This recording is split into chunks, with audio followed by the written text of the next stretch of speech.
Ang itlog na ginto. Noong unang panahon, may isang mangangalakal ng tela na nakatira sa isang nayon kasama ang kanyang asawa at mga anak. Sila ay medyo masagana at may isang kahangahangang manok na nangingitlog ng gintong itlog araw-araw. Ngunit hindi nasiyahan ang mangangalakal sa araw-araw na gintong itlog. Siya ay naging mainipin at inasam na makuha ang lahat ng gintong itlog ng sabay-sabay. Isang araw, pagkatapos ng matagal na pag-iisip, nagpasya siyang patayin ang manok upang makuha ang lahat ng itlog agad-agad. Kinabukasan, nang mangitlog ang manok ng gintong itlog, hinuli ng mangangalakal ang manok, kumuha ng matalim na kutsilyo, at pinugutan ito ng ulo. Binuksan niya ang katawan ng manok, ngunit wala siyang nakita, kundi dugo, walang bakas ng anumang gintong itlog. Ang mangangalakal ay labis na nabigla at lubos na nalungkot.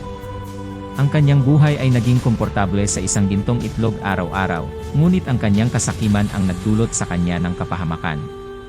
Dahil dito, unti-unti siyang naghirap at naging mas mahirap pa bawat araw na lumilipas. Ang gintong aral sa kwento ay ang kasakiman ay nagdudulot ng kapahamakan. Ang pagiging makontento sa kung ano ang meron ay mas mahalaga kaysa sa pagnanasa ng labis na yaman.